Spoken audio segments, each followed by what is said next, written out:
So guys मैं जा रहा हूँ संगड़ के खूबसूरत मोहल्ला बिहाड़ी में, और वहाँ जाकर मैं आपको मोहल्ले का व्यू भी कराऊंगा और इसके साथ साथ मोहल्ले के ज़रूरी मसाइल भी आपको बताऊंगा। गाइज ये सामने आप देख सकते हैं, ये मोहल्ला है। अभी यहाँ से आधा मोहल्ला नजर आता है, वहाँ जाकर मैं आपको पूरा मोहल्ला दिखाऊंगा। सो गाइज बर्फीले रास्तों पे सफ़र करके मुझे जाना है, अभी आप देख सकते हैं। सो गाइज मज़े की बात बताऊं कि मैं घर से निकला तो ये देख सकते हैं कि नीचे बर्फ़ जमी हुई है, और जब हम इस पे पाँव रखते हैं तो पाँव काफ़ी नीचे से फिसल जाता है। तो इसकी वजह से जब मेरा पाँव फिसला तो मेरा मोबाइल मेरे हाथ से 10-12 फुट दूर जाके गिरा। और अच्छी बात यह है कि आगे थी बर्फ़, जाके बर्फ़ में लगा, वरना इसका काम हो जाता। सो गाइज ये संगड़ की सुबह का व्यू है, आप देख सकते हैं। ये है संगड़। गाइज ये आगे आप देख सकते हैं, ये थी सड़क थी, ये आप देख सकते हैं, ये सामने से जाती है। और यहाँ पे ये देखें, ये एक बड़ा तोदा आया हुआ है, ये दो नाले हैं, बड़े नाले हैं, आप देख सकते हैं इधर भी और इधर भी। यहाँ पर जब बर्फ़ इकट्ठी हुई, चूँकि बर्फ़ काफ़ी ज़्यादा थी तो इसकी वजह से फिर ये बर्फ़ गिर गई, यहाँ से नीचे आई और ये तोदा बन के ये नीचे आ चुकी है। और यहाँ पे काफ़ी ज़्यादा मलबा जमा हो चुका है, क्योंकि इसकी वजह से यहाँ की सड़क भी बंद हो चुकी है, क्योंकि यहाँ पे एक तो धूप नहीं लगती और इसके अलावा काफ़ी ज़्यादा सर्दी है, जिसकी वजह से यह बर्फ़ भी जम चुकी है और ये पिघल भी नहीं रही। इंशाल्लाह ये 1-2 महीनों तक गल जाएगी, अगर ना भी गली तो लोग इसे उठा के फेंक देंगे और यह सड़क को दोबारा खोल दिया जाएगा, बहाल कर दिया जाएगा। सो गाइस ये सामने जो जगह आप देख सकते हैं इसे शरुंडी कहते हैं, और ये जो सड़क है इससे पीछे जो एरिया है इसे उड़ियार कहते हैं, और उस साइड जो नज़र नहीं आ रही उसे भी उड़ियार ही कहते हैं। और ये देख सकते हैं इसे नला कहते हैं। और यहाँ से ऊपर ये ऊपर देख सकते हैं ये लमी पट्टी है, और लमी पट्टी से ऊपर आता है शन की हरी आट आता है, गली आता है, और इस साइड डना आता है। सो गाइज ये आगे आप देख सकते हैं, ये सड़क काफ़ी ज़्यादा मुश्किल है और काफ़ी चढ़ाई में वाक़ है, अभी ये देख सकते हैं। और इस सड़क की पर वाक़यात भी काफ़ी हैरत अंगेज़ वाक़यात हुए हैं, अभी मैं आपको बताता हूँ। क्योंकि ये देख सकते हैं ना, काफ़ी ज़्यादा मुश्किल है और यहाँ पे गाड़ी का वापस ऊपर जाना काफ़ी ज़्यादा मुश्किल हो सकता है। अभी यहाँ से मैं आपको दिखाता हूँ, यहाँ पे एक बहुत ही अफसोसनाक वाक़या आज से बहुत साल पहले हुआ था, जब मैं छोटा सा था और 15-16 साल का था, उस वक्त हुआ था और हमारी आँखों के सामने हुआ था।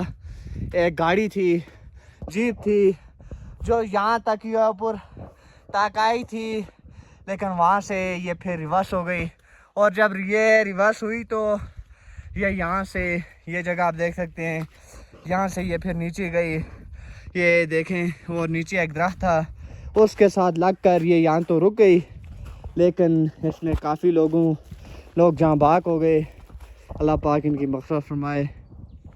और शुक्र ये है कि गाड़ी दरख्त के साथ लग गई, वरना ये बहुत दूर तक जाती। ये भी इसी ख़राब सड़क के नतीजे की वजह से ऐसा हुआ है।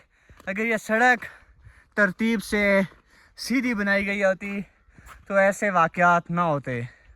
सो गाइस ये सड़क यहाँ आकर ख़त्म हो जाती है। ज़लज़ले के बाद ये सड़क वो आगे तक बनाई गई थी, अभी मैं आपको दिखाता हूँ। लेकिन इसके बाद चूँकि यहाँ पे इलाका पहाड़ी है तो लैंडस्लाइडिंग की वजह से ये सड़क एक रास्ता बन चुकी है, ख़तरनाक रास्ता, ये देख सकते हैं। और पहले ये सड़क वो सामने थी, देख सकते हैं, घर के पीछे तक थी, और ये अभी इसके कुछ निशानात बाकी हैं अभी तक।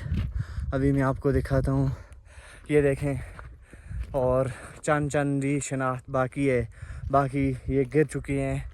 ये पीछे से मलबा आता है और सड़क में लगता था तो ये यहाँ से ख़त्म होगी और वहाँ तक जो रास्ता है वो मुनक़ता हो गया। सो गाइज़ यहाँ पे मुझे ये देखें बिछड़ा मिल चुका है, अभी मैं जाके इससे मिलता हूँ। बस मारने वाला नहीं होना चाहिए और ये काफ़ी अच्छा है और मारता नहीं है, या भी आप देख सकते हैं। और इसने मुझे वेलकम किया है, ये देख सकते हैं। अभी मैं बिहाड़ी में पहुंच चुका हूँ, ये सामने देख सकते हैं, ये मारता भी है। और ये आप देख सकते हैं कि ये सामने है मूसा का मुसल्ला है। और मैं आपको इस साइड पे दिखाता हूँ, और यहाँ पे भी बड़े दिलकश मनाजर हैं।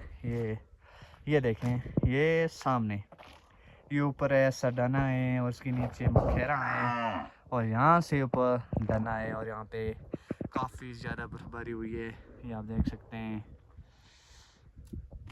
और अभी मैं आपको यहाँ बिहाड़ी के कुछ मसाइल भी आपको बताता हूँ। सो गाइज, ये है बिहाड़ी का एरिया है। सो गाइज, अभी मैं बिहाड़ी में मौजूद हूँ, और यहाँ पे सबसे बड़ा मसला जो है वो बिजली का है। यहाँ से आप देख सकते हैं नीचे थावे तक तो बिजली आई हुई है, लेकिन इसके ऊपर हमें क्योंकि खंभे नहीं मिले, तो इस इलाके में बिजली अभी तक नहीं है। यहाँ पे ये इलाका तकरीबन लंबाई में 5 से 6 किलोमीटर तक वाक़या है, और चौड़ाई में भी ये 2-3 किलोमीटर से ज़्यादा है, और जहाँ बिजली नहीं है। इस दफ़ा सैयद मज़हर अली कासम के भाई जुनैद अली कासम शाह आए थे, जिन्होंने वादा किया था कि वो यहाँ पे हमें खंभे देंगे, यहाँ पे बिजली का निज़ाम बनाएंगे, लेकिन ऐसा हुआ कुछ नहीं है। अभी तक 2-3 साल गुजर चुके हैं यहाँ पे, लेकिन कोई अमली काम अभी तक नहीं हुआ। ये मसाइल हैं इसके जो अभी तक हल नहीं हो सके। यहाँ काफ़ी मसाइल हैं, यहाँ रोड के मसाइल हैं, बिजली के मसाइल हैं, लेकिन हमारे सियासी कुछ भी करने के लिए तैयार नहीं है। असल चीज़ हमारी अवाम है, वो कुछ भी करवाने के लिए तैयार नहीं है। खैर, आज के व्लॉग को यहीं ख़त्म करता हूँ। इसके साथ मैंने आपको बिहाड़ी का मोहल्ला भी दिखा दिया है, और यहाँ के मसाइल भी दिखा दिया, और रास्ते के हसीन मनाज़र भी आपको दिखाई। उम्मीद है आपको ये वीडियो पसंद आई होगी, आई होप। और मिलते हैं फिर नेक्स्ट वीडियो में।